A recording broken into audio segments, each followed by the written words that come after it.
Ciertamente, la sabiduría antigua de Anáhuac es formidable. En este arte de naturaleza realmente objetiva, es claro que el arte se haya asociado a la ciencia y a la religión en su forma más pura.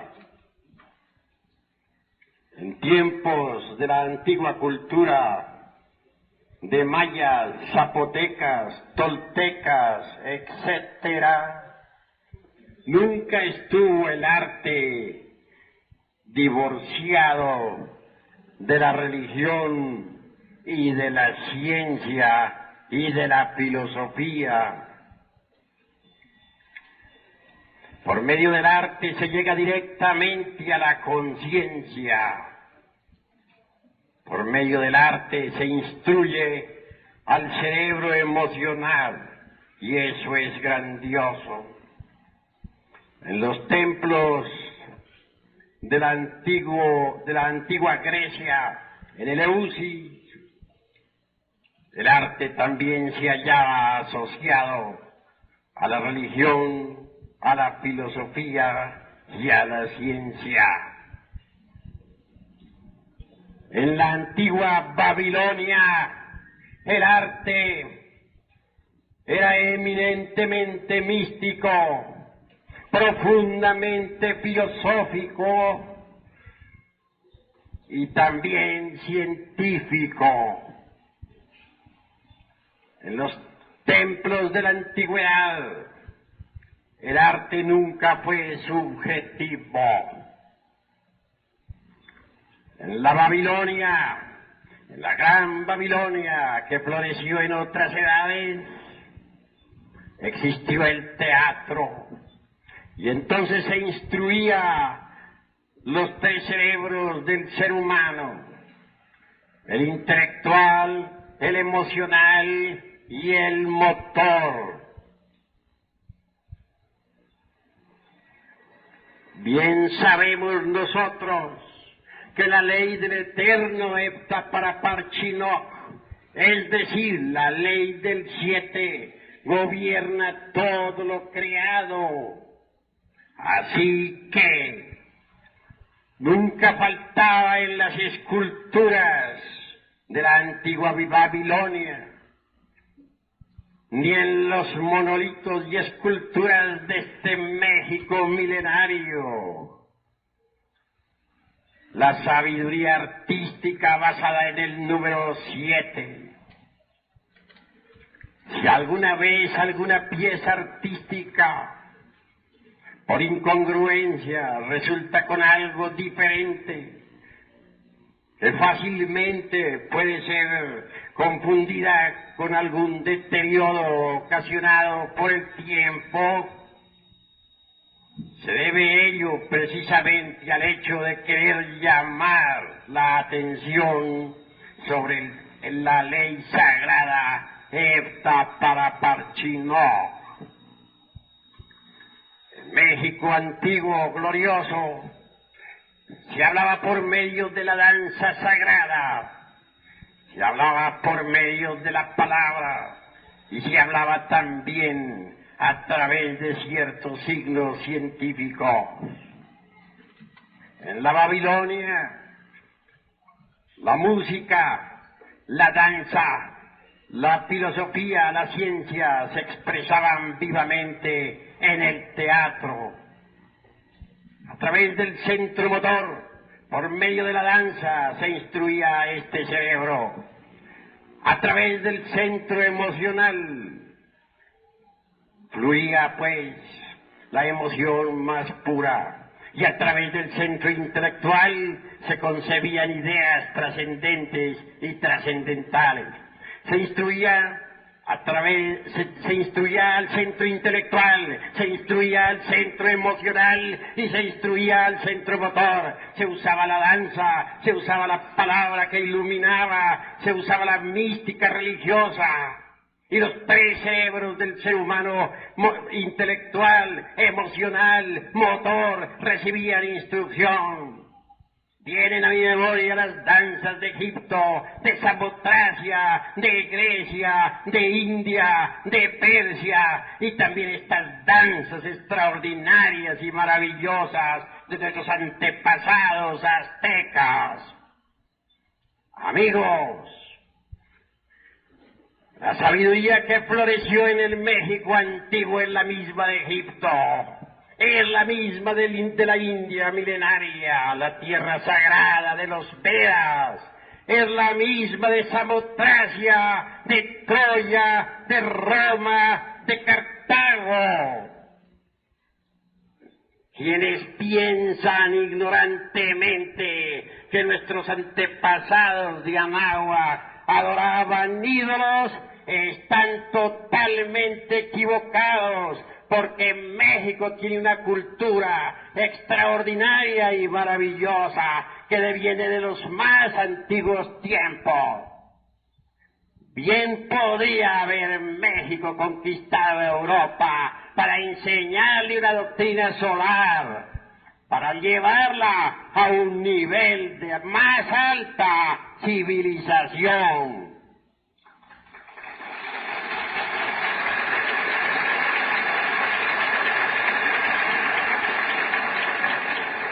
Amigos,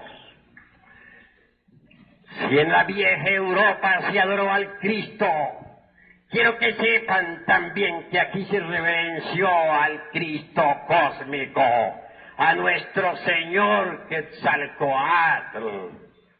No es pues Quetzalcóatl un ídolo como presumen de ello muchos supercivilizados, ignorantes. El drama de nuestro Señor Quetzalcóatl es formidable, extraordinario, maravilloso. Es el mismo drama de Yeshua Ben Pandiah, es decir, el mismo drama de nuestro Señor el Cristo. Bien podemos asegurar, y en nombre de la verdad, que Quetzalcóatl es el Cristo.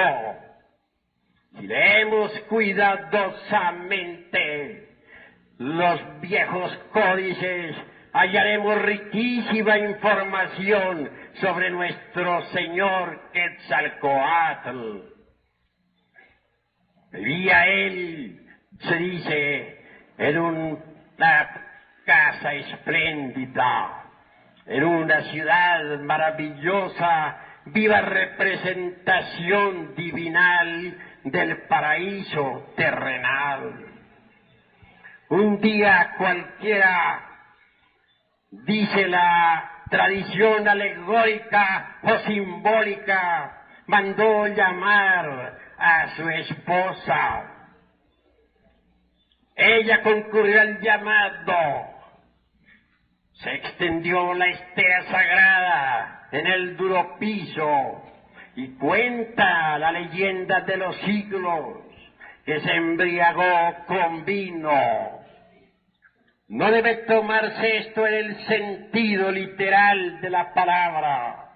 Realmente se trata de alegorizar el drama edénico, es decir, comió de ese fruto que se le prohibiera, cuando se dijo: de todos los árboles del huerto podréis comer, menos del árbol de la ciencia del bien y del mal, porque el día que de él comiereis, moriréis.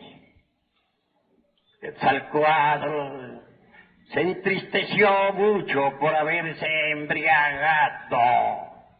Es decir, había comido del árbol de la ciencia del bien y del mal.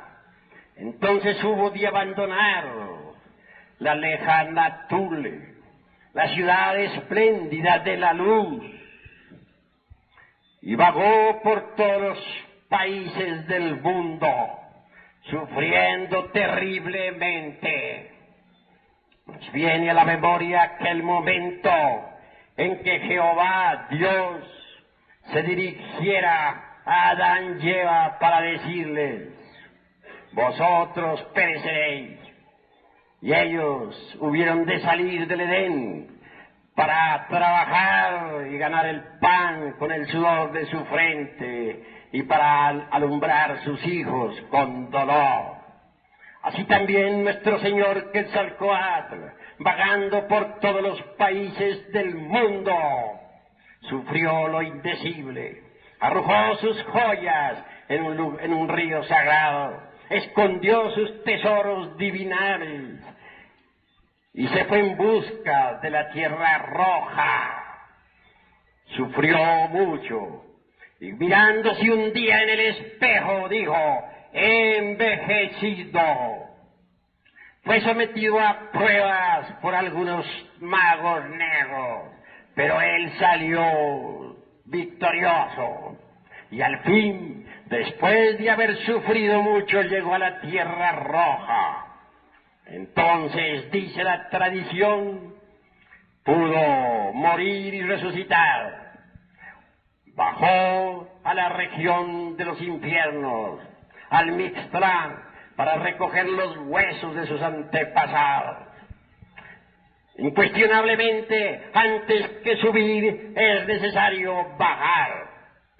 A toda exaltación le precede siempre una espantosa y terrible humillación. Quetzalcóatl fue humillado antes de ser exaltado.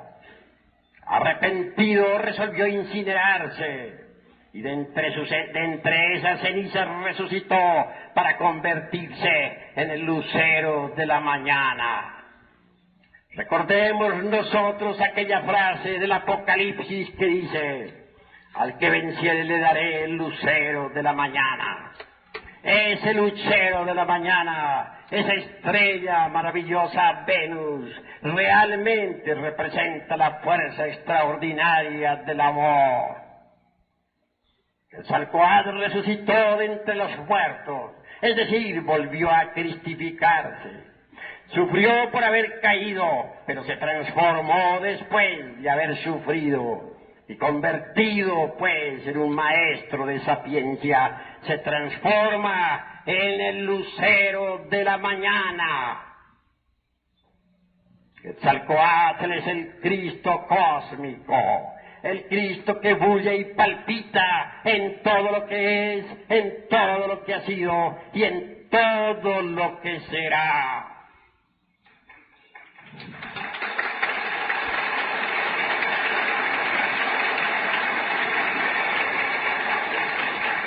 En todas las ciudades de los distintos reinos de este antiguo México se rendía culto a nuestro Señor Quetzalcóatl. Y si nosotros visitamos Yucatán, hallaremos en algunas piedras todavía la historia de la vida, muerte y resurrección de nuestro Señor Quetzalcóatl. Eso se debe a que los antiguos náhuatl, los antiguos mexicanos, eran verdaderamente guerreros y sabios. Conquistaron otras tierras, se expandieron hacia el sur, llegaron a Yucatán, impusieron su doctrina en todos los lugares centroamericanos. Ni siquiera los mayas pudieron rechazar el grandioso culto al Cristo cósmico, a nuestro Señor Quetzalcóatl. Incuestionablemente, la religión náhuatl, y lo mismo que la maya y la tolteca, están impregnadas de tremenda sabiduría divinal. Quienes supongan, por ejemplo, que los dioses de Anáhuac o los dioses toltecas o zapotecas eran meramente ídolos, se hallan perfectamente equivocados. En nombre de la verdad diremos que los dioses de la antigua Tenochtitlán no fueron jamás ídolos. Los náhuatl no eran tan ignorantes como suponen los extranjeros que vinieron de Europa, como para adorar ídolos. En realidad, de verdad, que en la gran Tenochtitlán y pueblos adyacentes se rindió siempre culto a los ángeles, a los Elohim, a los Prajapatis.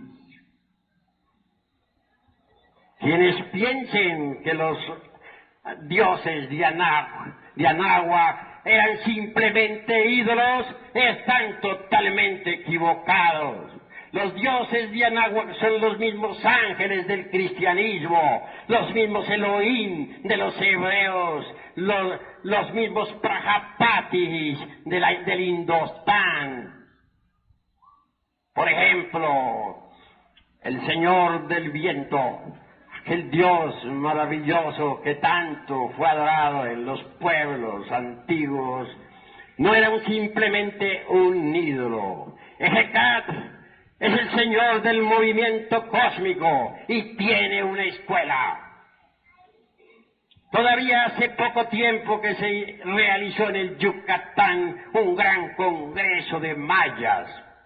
Se realizó en un pueblo que ahora no menciono.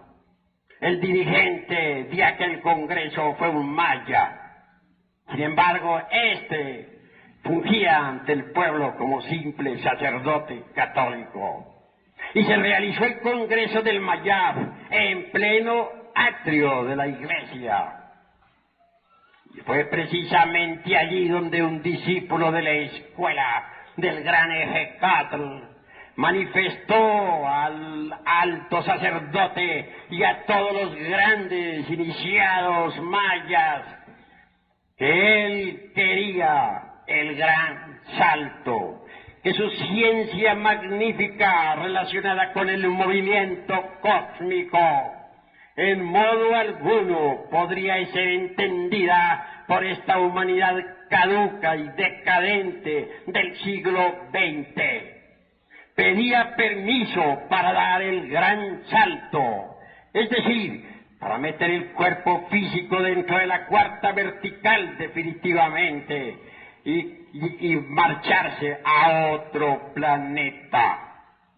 Suplicó, se postró en tierra ante todos y oró. Y la congregación le confirió el permiso.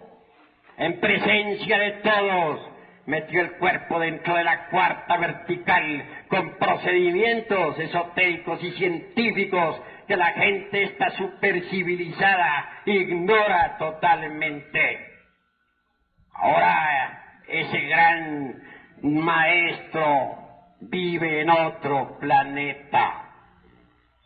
Lo que estamos diciendo aquí, estoy seguro que en modo alguno podría ser entendido por aquellos que están embotellados dentro de los dogmas científicos y dentro de aquella geometría tridimensional de Euclides.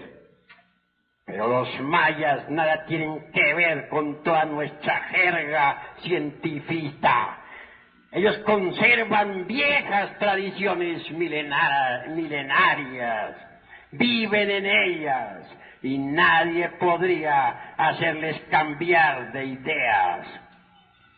Y aunque parezca increíble lo que voy a manifestar aquí ante este honorable auditorio que me escucha, todavía en el Yucatán existe una ciudad Jinas.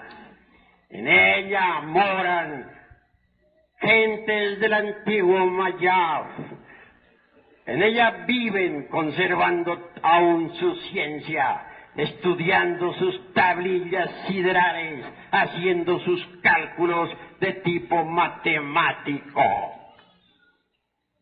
Estamos plenamente seguros de que los famosos supercivilizados de esta época jamás darán con esa gran ciudad del Mayab. El México antiguo tuvo una cultura que ni remotamente sospechan las gentes de esta época. Me viene a la memoria el caso aquel tan extraordinario de los 60 ancianos, queriendo el poderoso emperador Moctezuma saber algo sobre nuestros antepasados. Llamó a su primer ministro diciéndole: quiero saber dónde viven los antepasados del antiguo pueblo de Anáhuac. ¿Dónde está Quetzalcóatl? ¿Dónde la madre de Huitzilopochtli? ¿Dónde tantos ilustres varones, fundadores o cofundadores de la gran Tenochtitlán? Señor, dijo el primer ministro, lo que pedí es imposible. ¿Dónde viven estos santos varones y la madre de Huitzilopochtli? Es en la lejana Tule, allá en la ciudad maravillosa. Y nadie, absolutamente nadie, podrá llegar a esa lejana Tule. El camino está cerrado y hay por doquiera bestias espantosas, océanos sin fondo y terribles peligros.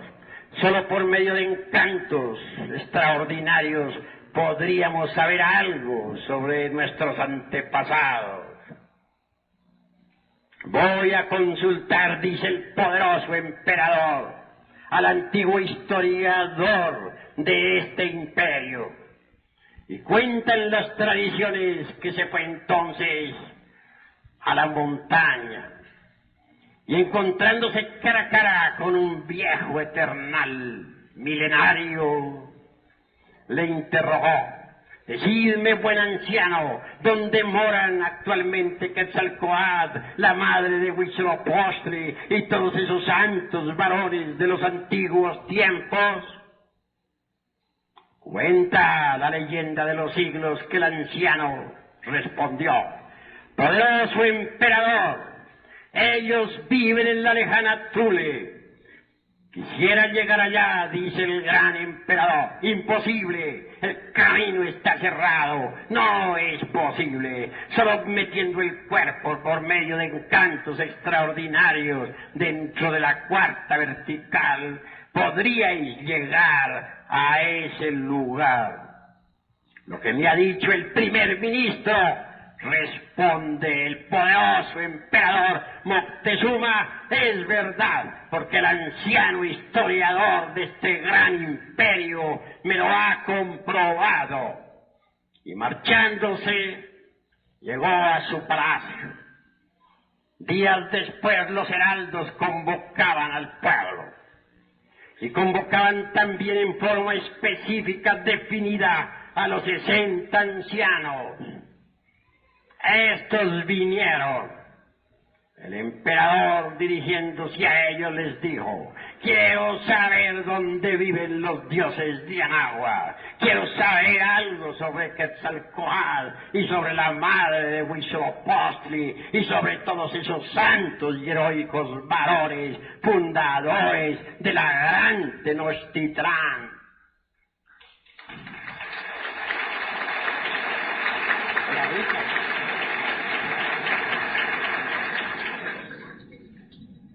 Vosotros, ancianos, tenéis la sapiencia que se necesita.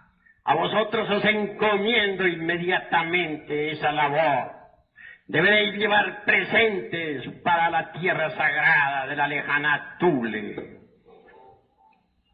Y entregándoles esos presentes les dijo: marchaos. Dice la leyenda de los siglos que los 60 se prepararon con muchos ayunos y abstinencias, untaron sus cuerpos con ciertas hierbas y luego, haciendo sus mágicos círculos y sus encantos, así cuenta el padre Durán en una de sus obras, eminente sacerdote, metieron el cuerpo físico dentro de la cuarta vertical. Es tan real esto que ni siquiera el padre Durán se atreve a negarlo. Y viajaron, dícese, por la dimensión desconocida hasta la lejana Tule. Al llegar allí, dice la historia que entonces se pusieron en contacto con un buen anciano. Preguntaron ellos por estos heroicos fundadores, discípulos de los dioses santos. Y se les dijo que ellos vivían allí. Se condujo a los 60 hasta el lugar donde estaba viviendo nuestro señor Quetzalcóatl y todo su séquito de heroicos y nobles varones mexicanos. Entregaron sus presentes a quienes debían entregarlo.